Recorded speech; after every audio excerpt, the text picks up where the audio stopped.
मैं अभी अभी सोकर उठा और देखा कि मेरे बाएं हाथ पर सोने की एक जंजीर बंधी हुई थी और उस जंजीर का दूसरा सिरा मेरी जानी दुश्मन, मेरी बचपन की सहेली शिए याकियान से बंधा हुआ था। मैंने एक पल भी हिचकिचाहट नहीं दिखाई और उस औरत को ऊपर खींच लिया। दाशा चुन, तुम ये क्या कर रहे हो? तुम्हारी मेरे बिस्तर पर सोने की हिम्मत कैसे हुई? शिए याकियान मुकम्मल तौर पर बेहोश थी। उसके हाव भाव चौंकाने वाले नहीं थे। उसने महज अपने लाल होठों को थोड़ा सा दबाया और मुस्कुराते हुए मेरी तरफ देखा। मैंने बेपरवाही से अपनी बाईं कलाई उठाई। ये क्या चल रहा है? मुझे जल्दी से खोलो। शिए याकियान के जज्बात अचानक भड़क उठे। तुम दोबारा युआन त्यान के पास जाना चाहते हो, है ना? ऐसा सपने में भी मत सोचना। अपनी पूरी जिंदगी में उससे मिलने के बारे में सोचना भी मत। मैंने अपने दिमाग से सवाल किया, ये युआन त्यान कौन है? वो कौन है? मुझे उसके पास क्यों जाना चाहिए? अब शिए याकियान की बारी थी, लेकिन ये छोटी सी रुकावट महज 1 सेकंड की थी। उसने तुरंत मेरी पिछली सारी हरकतों को याद कर लिया। मैंने देखा कि उसने कोई जवाब नहीं दिया। उसने पहले आसपास के माहौल को देखा। उसके सामने एक बड़ा सा कमरा था। सजावट साफ तौर पर बेहद महंगी थी। शिए याकियान ने सोचा कि मैं दोबारा बकवास करना शुरू करने वाला हूँ। तुम क्या करना चाहते हो? क्या तुम दोबारा किसी गुलदस्ते से मेरे सिर पर वार करना चाहते हो, या फिर तुम? मैंने उसकी बात नहीं सुनी। मैंने फुर्ती से आसपास के माहौल पर नजर दौड़ाई। मैं तरह तरह के शकों से भरा हुआ था। ये कौन सी जगह है? तुम्हारा घर? लेकिन मुझे याद है कि तुम्हारा घर ऐसा बिल्कुल नहीं था। और मैं यहाँ क्यों हूँ? मैं तुम्हारे साथ क्यों बंधा हुआ हूँ? हम एक ही बिस्तर पर क्यों सोए थे? तुमने मेरे साथ क्या किया? तुम नहीं जानते कि ये कौन सी जगह है। तुमने मेरी पीठ पीछे ये घर खरीदा था। तुमने इसे छुपा कर रखा और मुझे नहीं दिखाया। तुम्हारा क्या मतलब है? अचानक मैंने कुछ अजीब देखा। हवा में अचानक आधे पारदर्शी शब्दों की एक लाइन नमूद हुई। लो, ये आ गया। हीरो ने दोबारा विलेन की पत्नी को बेवकूफ बनाना शुरू कर दिया है। मुझे मिस्टर शिए के लिए 1 सेकंड का अफसोस हो रहा है। इस बार मैं कितनी देर नाटक कर सकता हूँ? मैं शर्त लगाता हूँ कि ये 1 दिन से ज्यादा नहीं चलेगा। मेरी बेटी ने यकीनन इसे भांप लिया होगा। ये तीसरी बार है। मेरी बेटी अब दोबारा कभी यकीन नहीं करेगी। क्या युआन त्यान आज सामने आई? कोई खराब कमेंट्स नहीं। हेरोइन में भला ऐसा क्या खास है? क्या आप हमारी बेचारी विलेन की पत्नी की तरफ एक नजर डाल सकते हैं? हेरोइन? विलेन की पत्नी? मैं इसका हर एक शब्द जानता हूँ, लेकिन ये मुझे अंदर तक हिला देता है। ये अजीब सा एहसास। मैं इससे गुजर चुका हूँ। नहीं, मैं हूँ। सामने खड़ी औरत मेरी बचपन की सहेली है, शिए याकियान, जो बचपन से ही मेरे खिलाफ रही है। तुम्हें युआन त्यान याद नहीं है? तुम्हें और क्या याद है? मैंने उसके सवाल का जवाब नहीं दिया। मेरी शादी हो चुकी है। तुम मेरी पत्नी हो। ये कैसे मुमकिन है? कियाओ चेन, अगर तुम तलाक चाहते हो तो ये मुकम्मल तौर पर नामुमकिन है। मैं तुम्हें युआन त्यान के साथ रहने दूंगी। अगर मैं मर भी जाऊं तो भी युआन त्यान के साथ रहने के बारे में सोचना भी मत। मेरी उम्र तो अभी 20 साल भी नहीं है। मेरी शादी कैसे हो सकती है? ये यकीनन एक फर्जी शादी है। ये शादी गैर कानूनी है। तुम्हारी उम्र कितनी है? 19 साल। शिए याकियान की पुतलियां थोड़ी सी सिकुड़ गईं। धड़कन तेज थी। उसने कुछ देर बाद अपना संतुलन वापस पाया। कियाओ चेन, मैं तुम्हारे साथ वक्त बर्बाद नहीं करना चाहती। नाटक बंद करो। तुम कितनी बार अपनी याददाश्त खो चुके हो? तुम बोर नहीं होते? मुझे अब भी लगता है कि तुम वक्त बर्बाद कर रहे हो। दोबारा युआन त्यान के पास मत जाना। वो तुमसे सचमुच प्यार नहीं करती। मेरी याददाश्त नहीं खोई है। मैंने कल स्पोर्ट्स मीट में 800 मीटर की रेस पूरी की थी। फिर मैंने पहला मुकाम हासिल किया। तुम्हारे सामने ही मेरे टखने में मोच आ गई थी। लेकिन अब जो हालात हैं उसका मुझे कोई अंदाजा नहीं है। शिए याकियान का चेहरा और बिगड़ता जा रहा था। उसकी आंखें मुझ पर टिकी हुई थी। अगर चेन सचमुच अपनी याददाश्त खो चुका है तो उसका ये कहना स्वाभाविक है कि वो युआन त्यान को नहीं जानता। तुम इस साल 19 साल के नहीं हो। तुम इस साल 26 साल के हो। हमारी शादी को 4 साल हो चुके हैं। 4 साल? 4 साल? मुझे इस पर यकीन नहीं है। मैं महज 19 साल का हूँ और मैं तुमसे शादी कैसे कर सकता हूँ? तुम तो कहा करती थी कि अगर दुनिया के सारे मर्द भी मर जाएं तो भी तुम मुझे पसंद नहीं करोगी। मैं आज तुम्हारी बात पर यकीन करती हूँ। अगर मुझे पता चला कि तुमने मुझसे दोबारा झूठ बोला है तो अगली बार मैं तुम्हें बांधने के लिए किसी जंजीर का इस्तेमाल नहीं करूंगी। मैंने जंजीर की तरफ देखा और उत्सुकता से पूछा, शिए याकियान, क्या ये जंजीर असली सोने की है या अलॉय की? ये असली है। ये महज 18 केल्विन प्योर गोल्ड है, लो हार्डनेस। तो क्या ये अब भी अलॉय नहीं है? इसने मुझे बेकार में ही खुश कर दिया। शिए याकियान की आवाज थोड़ी नरम हो गई। तुम क्या खरीदना चाहते हो? मुझे बताओ, मैं तुम्हारे लिए खरीद दूंगी। तुम्हारा इरादा बदल गया है। मुझे तुमसे कुछ जेब खर्च मिलता था जो आसान नहीं होता था। तुम कहती थी कि तुम्हारा सारा पैसा तुम्हारे पति का है। अब तुम दरिया दिल बन रही हो। तुम अब मेरे पति हो। मैं तुमसे शादी कैसे कर सकता हूँ? क्या तुम बीमार हो या मैं बीमार हूँ? तुम मुझसे झूठ तो नहीं बोलोगी, है ना? शिए याकियान ने बिस्तर से मैरिज सर्टिफिकेट उठाया और मुझे दिखाया। ये सच था। उस पर एक सील लगी हुई थी। मैंने उस पर तारीख देखी, 22 साल की उम्र। हमारी शादी तब हुई थी जब हमने ग्रेजुएशन पूरा किया था। चेन गुआंग एक बड़ी खिड़की के पार रेस्टोरेंट में बैठा था। अगर तुम्हारी नजर कमजोर है तो तुम मुझे नहीं देख सकते। वांग मा तमीज से बोली, साहब नाश्ता तैयार है। मैंने मेज पर रखे नाश्ते को घूर कर देखा। मेरी आंखें चमक उठी। शिए याकियान बिना हिले मुझे देखती रही। मैंने खाते खाते किचन की तरफ आवाज लगाई, वांग मा, आपका खाना लाजवाब है। अच्छा लगा कि आपको ये पसंद आया, मैंने कहा। एक निवाला लिया और मुंह में रख लिया। मैंने मैंने चेन को इतने लंबे समय से इतना खुश नहीं देखा था। क्या होगा अगर ये सब फर्जी निकला? पलक झपकते ही जो नजाकत बाहर आने वाली थी वो बर्फ की तरह ठंडी पड़ गई। क्या होगा अगर चेन महज मेरी फिक्र कम करना चाहता हो? क्या होगा अगर वो युआन त्यान को ढूंढने के लिए मुझे दोबारा छोड़ दे? मैं चेन को एक मौका दूंगी, मैं इंतजार करूंगी और गौर करूंगी। ये ख्याल किसी जहरीले सांप की तरह था जो शिये याकियान के दिल से लिपट गया। उसने कॉफी का कप नीचे रखा। अगर चेन मुझसे दोबारा झूठ बोलना चाहता है तो बेसमेंट में बने खास सुनहरे पिंजरे में रहने वाले शख्स की हमेशा कमी रही है। मुझे चेन को दोबारा उसमें रखने में कोई ऐतराज नहीं होगा। शिये याकियान, मुझे याद क्यों नहीं आता कि तुम्हारा परिवार पहले इतना अमीर था? ये विला सस्ता नहीं है, सही ना? क्या तुमने इसे खुद कमाया है? तुमने इन सारे सालों में कितना कमाया है? चेन ने मुझसे पहले कभी मेरी जायदाद के बारे में नहीं पूछा था। वो मेरे बारे में किसी चीज की परवाह नहीं करता था। चेन महज युआन त्यान के बारे में सोचता था। वो महज युआन त्यान की परवाह करता था। वो युआन त्यान को खुश करना चाहता था। शिये याकियान ने एक गहरी सांस ली। ये महज 300 मिलियन से थोड़ा ज्यादा का है। मेरे पास अब भी सैकड़ों अरबों रुपए पड़े हैं। जब मैंने 300 मिलियन सुना तो मेरी आंखें फटी की फटी रह गईं। मैंने सुना कि उसके पास सैकड़ों अरबों रुपए थे।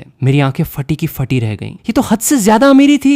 मैंने कांटे छुरी नीचे रखे और उसकी तरफ गंभीरता से देखा। तुमने कहा कि हम अब एक लीगल कपल हैं, सही ना? तो क्या तुम अपनी जायदाद आधी आधी बांटना चाहती हो? तुम्हारी आधी जायदाद मेरी है, यानी कि मैं भी एक अमीर आदमी हूँ। अपने कपड़े उतारो। अभी ये सही नहीं होगा। क्यों ना हम वापस कमरे में चलें? जो भी हो, शिये याकियान और मेरी शादी पहले ही हो चुकी है। भले ही मैं अपने कपड़े उतार भी दूं तो मेरा क्या जाएगा? मेरा कुछ नुकसान नहीं होने वाला। मेरी मुस्कान चमकदार है। मुझ में जरा सी भी उदासी या मायूसी नहीं है। शिये याकियान खुशी से भरे चेहरे के साथ मुझे देखती है। मैं खुद को यकीन दिलाने से रोक नहीं पाता। क्या तुमने सचमुच इस बार अपनी याददाश्त नहीं खोई है? भले ही चेन ने पहले नाटक किया हो, फिर भी वो मेरे लिए अपनी नफरत नहीं छुपा सका। नहीं, मुझे अभी भी गौर करना होगा। चेन, हमारे बीच एक मैरिज एग्रीमेंट हुआ था। Marriage agreement? अगर तुम तलाक लेते हो तो तुम्हें चुपचाप बिना कुछ लिए इस घर से निकलना होगा। मेरे चेहरे के हाव भाव तुरंत बिगड़ गए। ये सच है। तुमने सचमुच मेरे खिलाफ अपनी पूरी तैयारी कर रखी थी। शिये याकियान, मुझे तुमसे ऐसी उम्मीद बिल्कुल नहीं थी। तुमने मुझे बहुत निराश किया। जब हमारी शादी हुई थी तो तुमने खुद आगे बढ़कर इसका जिक्र किया था। मैंने जिक्र किया था? क्यों? क्या मैं बेवकूफ हूँ? महज महान बनने का नाटक करने के चक्कर में मैंने पैसों तक की परवाह नहीं की, क्योंकि उस वक्त का चेन सचमुच मुझसे शादी नहीं करना चाहता था। उस वक्त चेन को महज युआन त्यान से धोखा मिला था, इसलिए उसने न चाहते हुए भी मुझसे शादी करने के लिए हाँ कह दी थी। मैरिज एग्रीमेंट पर दस्तखत भी चेन ने ही किए थे। हमारी शादी आखिर हुई कैसे? और ये युआन त्यान आखिर कौन है? मैं लगातार सवाल पूछता रहा।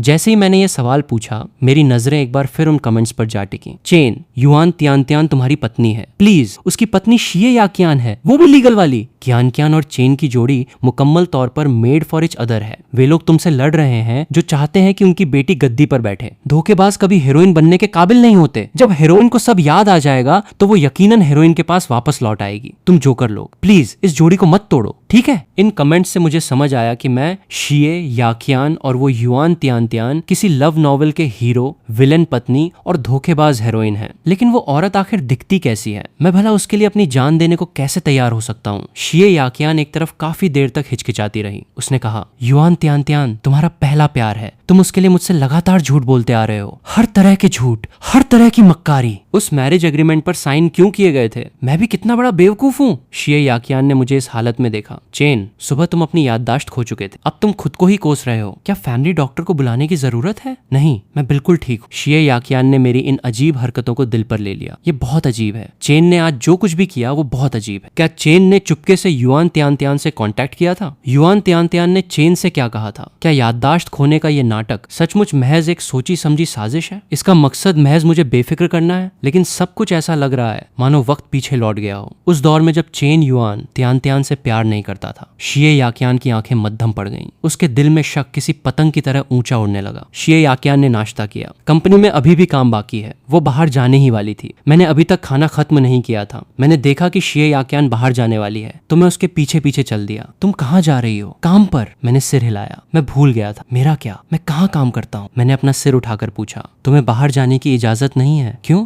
क्या तुम्हें लगता है कि मैं तुमसे झूठ बोल रहा हूँ? यहाँ तुम्हारी साख कोई बहुत अच्छी नहीं है। मुझे सचमुच याद नहीं है कि पिछले 6 सालों में क्या हुआ था। मुझे तो वो युआन त्यान तक याद नहीं है। मुझे तो ये भी याद नहीं है कि वो कौन है। मैं और कर भी क्या सकता हूँ? चूंकि तुम सब भूल चुके हो तो घर पर ही रहो। तुम्हें बाहर जाने की बिल्कुल इजाजत नहीं है। भागने के बारे में सोचना भी मत। घर पर बॉडीगार्ड्स तैनात हैं। फोन, मैं बाहर न जाने पर राजी हूँ। तुम्हें मुझे मेरा टाइम पास करने का जरिया तो देना होगा। मैं बाद में किसी से कहकर तुम्हें एक नया फोन भिजवा दूंगी। मुस्कुराओ और उसे ओके का इशारा दो। दामाद जी पर कड़ी नजर रखो, उन्हें कहीं भी जाने मत देना। किसी से मिलने की तो बिल्कुल इजाजत नहीं है, खास तौर पर युआन त्यान त्यान से। ठीक है मिस्टर शिए। मिस्टर शिए, आज रात एक बहुत ही अहम बोली लगने वाली है। ये शिए और युआन कंपनियों की बोली है, जिसमें दूसरी कंपनियां भी हिस्सा ले रही हैं। हर बार जब दामाद जी ऐसा कोई सौदा करते हैं तो वो महज युआन कंपनी को प्रोजेक्ट हथियाने में मदद करने के लिए होता है। हालांकि युआन का कॉम्पिटिटर महज शिए ही नहीं है, लेकिन एक बार शिए का काम तमाम हो गया तो कोई भी युआन का मुकाबला नहीं कर पाएगा। साफ साफ कहो मिस्टर शिए, क्या दामाद जी महज नाटक कर रहे हैं? महज आपकी सतर्कता को कम करने के लिए, और फिर पार्टी में कोई बड़ा बखेड़ा खड़ा ना हो जाए। दामाद जी ने शिए की कई डील्स को बर्बाद किया है, लेकिन मिस्टर शिए हमेशा दामाद जी को सिर आंखों पर बिठा कर रखते हैं, भले ही भारी नुकसान क्यों ना हो जाए। कंपनी के शेयर होल्डर्स बहुत नाराज हैं, उन्होंने तलाक देने से साफ मना कर दिया। दामाद जी मुकम्मल तौर पर अंधे हैं, ऐसी बेहतरीन बीवी उन्हें दिखाई नहीं देती, उन्हें महज दूसरी औरत ही चुरानी है। मुझे मिस्टर शिए के लिए बहुत बुरा लगता है। अगर ऐसी सिचुएशन है तो आपको पहले से ही एक बैकअप प्लान तैयार रखना चाहिए, चाहे कुछ भी हो जाए। हमें इस बार ये प्रोजेक्ट हर हाल में जीतना होगा, न कि दामाद जी की हरकतों की वजह से अपने कदम डगमगाने देने होंगे। मिस्टर शिए बिल्कुल सही कह रही हैं। घर पर पेट भरने के बाद मैं वापस बिस्तर पर चला गया। सच कहूं तो ये बिस्तर सचमुच बहुत बड़ा है। बिस्तर की चादरें सिल्क की हैं। बीते दिनों में कियाओ और शिए परिवार एक मामूली रईस परिवार हुआ करते थे। वे इन फर्नीचरों का खर्च उठा सकते थे, लेकिन इसमें यकीनन इतना बड़ा विला शामिल नहीं था। मुझे अभी भी समझ नहीं आ रहा कि शिए याकियान ने बदला कैसे लिया। कोई इंसान इतना नाराज कैसे हो सकता है? मैं देख रहा हूं कि वो कमेंट्स अभी भी स्क्रॉल हो रहे हैं। वे सब कुछ गैर जरूरी बातें और फालतू बकवास हैं। बिना किसी खास काम की जानकारी के मैं उन्हें पढ़ने में अपना वक्त बर्बाद नहीं करना चाहता। नया फोन मिलने में अभी ज्यादा वक्त नहीं बीता था। नए फोन पर एक नया मैसेज आया। चेन, आज का प्रोजेक्ट बहुत ही अहम प्रोजेक्ट है। तुम्हें शिए याकियान को उलझाए रखने में हर हाल में मेरी मदद करनी होगी। जब मैं मिस्टर शिए को हरा दूंगी तो हम शादी कर लेंगे। क्या हेरोइन में अब भी हीरो को बेवकूफ बनाने की हिम्मत बाकी है? हीरो यकीनन मान जाएगा। वो हेरोइन से बहुत प्यार करता है। कुछ कहना मुश्किल है, हीरो को अब याददाश्त खोने की बीमारी है। अब किसे याद है कि यही हेरोइन है? हीरो की याददाश्त खोने की बात अभी पक्की नहीं हुई है, हो सकता है ये कोई चाल हो। आज का प्रोजेक्ट बहुत अहम है। स्नेक भाई ने हीरो से कहा है कि अब और शैतान न बने। अब मुझे समझ आया, मैसेज भेजने वाली वो गोल मटोल नीच औरत थी। मैं मुड़ा और अपना फोन स्क्रॉल करना जारी रखा। 10 मिनट से ज्यादा वक्त बीत जाने के बाद भी मुझे कोई जवाब नहीं मिला। उस नीच औरत को लगा कि कुछ गड़बड़ है और उसने मुझसे काम कराने के लिए मीठी मीठी बातों से बहलाना शुरू कर दिया। मैं चिढ़ गया और मैंने उसे ब्लैकलिस्ट कर दिया। उस औरत को उम्मीद नहीं थी कि मैं उसे ब्लैकलिस्ट कर दूंगा। कोई ब्लैकलिस्ट कैसे कर सकता है? क्या मैंने हाल ही में उस पर ध्यान देना छोड़ दिया था? उस औरत ने तुरंत मुझे कुछ और मीठी बातें भेजी। वो शायद ये कहना चाहती थी कि उसके और दूसरे मर्दों के बीच जो कुछ भी है वो फर्जी है। वे सब महज पार्टनर्स हैं। वो अपने दिल में महज मुझसे प्यार करती है। वो महज मुझसे शादी करने के लिए पैसे कमाती है। इस प्रोजेक्ट समेत सब कुछ आगे चलकर मेरे लिए बेहतर होने के लिए ही है। मेरी औकात देखने के लिए मुझे 5 मिलियन युआन दो, मैंने सीधे सामने वाले को जवाब दिया। उस नीच औरत का चेहरा तुरंत बदल गया। चेन, तुम बदल गए हो। तुम पहले इतने बेवकूफ मर्द नहीं थे। तुम पहले मुकम्मल तौर पर साफ सुथरे, खूबसूरत और दयालु हुआ करते थे। तुम बिल्कुल बर्फ जैसे थे। क्या तुम शिए याकियान के साथ लंबे समय से रह रहे थे? तुम उसकी बातों में आ गए हो। तुम्हें उससे दूर रहना होगा। मैं अब हमारे भविष्य के लिए कड़ी मेहनत कर रही हूँ। तुम मेरी मदद क्यों नहीं कर सकते और मेरे लिए थोड़े समझदार क्यों नहीं बन सकते? मैं झोझे में खुद पर शक कर रहा हूँ। मेरे दिल की गहराइयों में एक सवाल है, क्या मैं सचमुच इस तरह के इंसान को पसंद करता हूँ? क्या मैं किसी नई दुनिया में आ गया हूँ या मेरी याददाश्त चली गई है? लेकिन जो भी हो, मैं इस तरह के इंसान को बिल्कुल पसंद नहीं कर सकता। मैं उससे बात नहीं करना चाहता था। मैंने उसका फोन नंबर भी ब्लैकलिस्ट कर दिया। वो औरत अपने फोन से खेलती रही। बोली लगाने वाली मीटिंग के रास्ते में शिए की दाई वांगमा ने शिए याकियान को फोन किया। हेलो वांग मास्टर, मैडम, दामाद जी को घर पर उल्टियां हो रही हैं। उनके पेट में भयानक दर्द हो रहा है। वे पूरे दर्द से तड़प रहे हैं और जमीन पर लौट रहे हैं। फैमिली डॉक्टर कहाँ है? मैंने अभी डॉक्टर को बुलाया है। वे जल्दी ही पहुंच जाएंगे। दामाद जी एम्बुलेंस बुलाना चाहते हैं, लेकिन बॉडीगार्ड उन्हें ऐसा नहीं करने दे रहा। उसने कहा कि वो आपकी मंजूरी लेगा। उन बेवकूफों से कहो कि 120 पर कॉल करें। अगर मेरे दामाद जी को कुछ भी हुआ तो उन सबको यहाँ से बाहर का रास्ता दिखा दिया जाएगा। बॉडीगार्ड की अब और देर करने की हिम्मत नहीं हुई। 120! शिए याकियान ने फोन काट दिया। ड्राइवर को हुक्म दिया,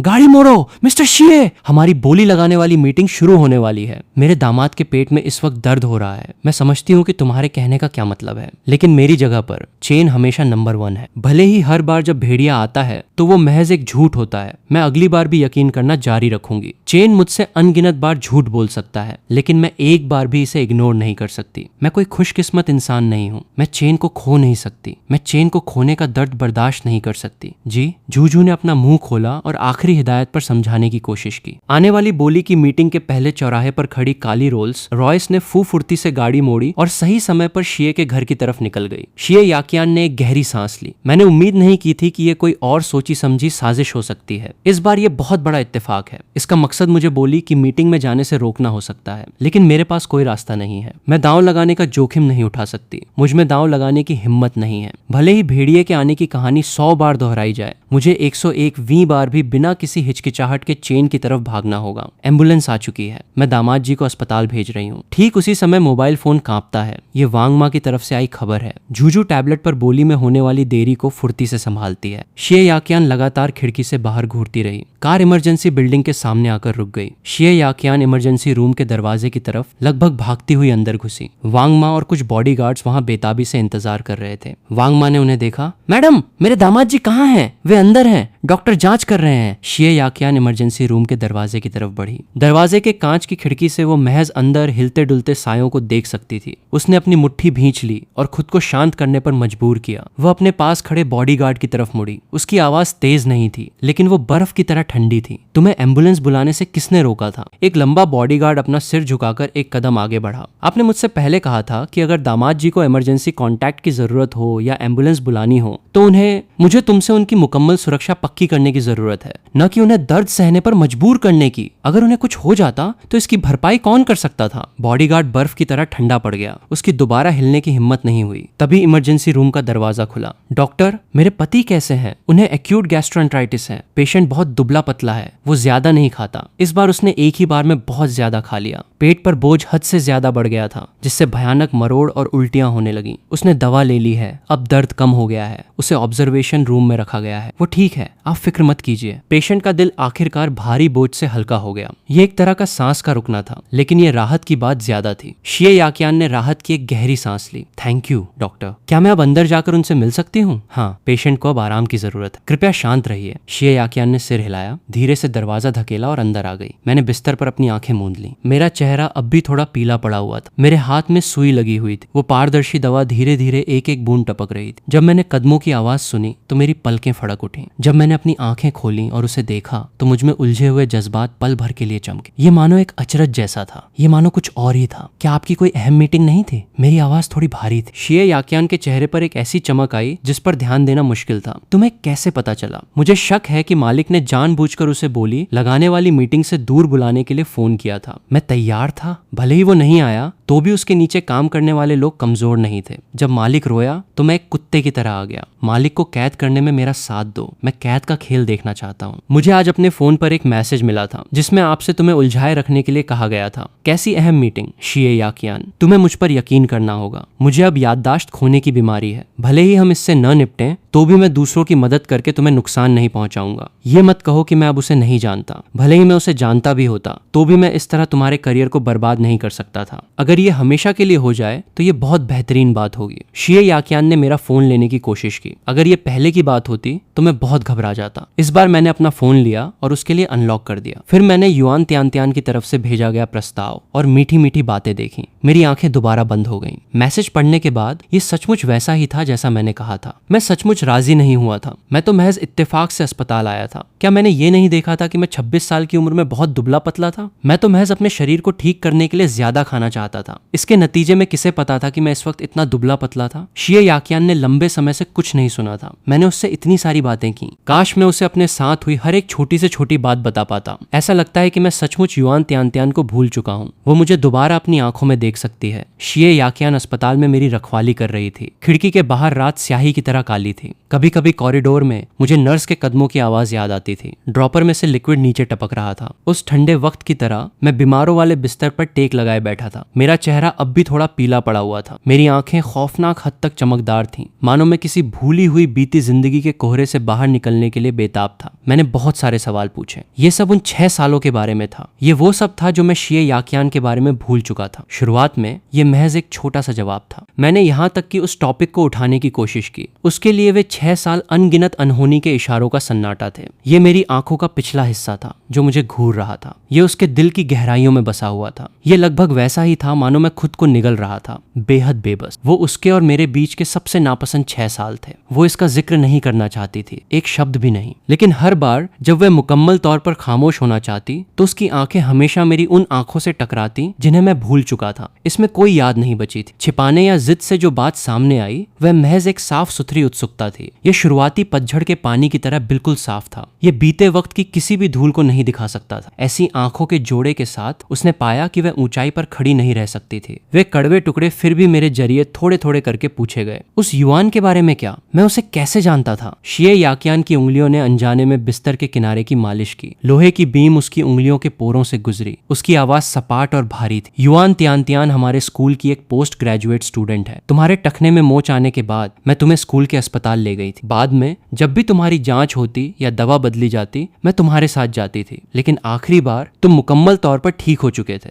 मैंने देखा कि तुम बिना किसी परेशानी के चल रहे थे। मुझे उस दिन कुछ काम था, इसलिए मैं तुम्हारे साथ अस्पताल नहीं गई। तुम उससे उसी समय मिले थे। महज एक पढ़ाई, महज वही एक बार। मैंने हर बार उसकी हिफाजत की। मैंने उसे कभी अकेला नहीं छोड़ा। लेकिन मैं एक अनजाने नुकसान की किस्मत का मुकाबला नहीं कर सकी। मुझे पहली नजर में ही किसी दूसरी औरत से प्यार हो गया। और फिर तुम्हारे पास उस समय राज होना शुरू हो गए थे। तुम रोजाना चुपके से अपने दिल को छूते थे। मेरा प्रोजेक्ट उस वक्त नाजुक मोड़ पर था। मैं पूरी रात बिजी रहती थी। जब मेरे पास तुमसे मिलने का वक्त और एनर्जी आई तो तुमने आकर मुझसे कहा कि तुम युआन तियान के सामने अपना प्यार जाहिर करना चाहते हो। ये किसी ऐसी कहानी को सुनने जैसा था जिसका आपसे कोई लेना देना ना हो। वार्ड में कुछ देर के लिए सन्नाटा छा गया। वहां महज काम करने की एक हल्की सी आवाज आ रही थी। भवें धीरे धीरे ऊपर उठी। तो फिर हमारी शादी कैसे हुई? मैंने सुबह सोकर उठने वाले से दोबारा पूछा। ये मेरे दिल के अंदर की बात है। ये सबसे उलझा देने वाला सवाल है। फिर तुम्हें पता चला कि युआन तियान महज तुमसे प्यार नहीं करती थी। इससे भी अहम बात यह है कि उसने सामने वाले के साथ सगाई तक कर ली थी। तुम गुस्से में मेरे पास आए थे। तुम उस वक्त उदास थे और याददाश्त खो चुके थे। तुम महज नरम दिल होने की वजह से राजी हुए थे। शिए याकियान ने झूठ बोला। सच्चाई यह है कि वो उसे हासिल नहीं कर सकी। और फिर इसी के साथ हमारे ये एपिसोड यहीं पर खत्म होता है। तो दोस्तों, आपको ये वीडियो कैसी लगी हमें कमेंट में जरूर बताएं। और अगर आपको इसका पार्ट 2 चाहिए तो मैं इस वीडियो को लाइक एम रखता हूँ। 1000 लाइक 100 कमेंट। इस लिए ज्यादा से ज्यादा लाइक और सब्सक्राइब करो यार। मिलते हैं आपसे अगली वीडियो में।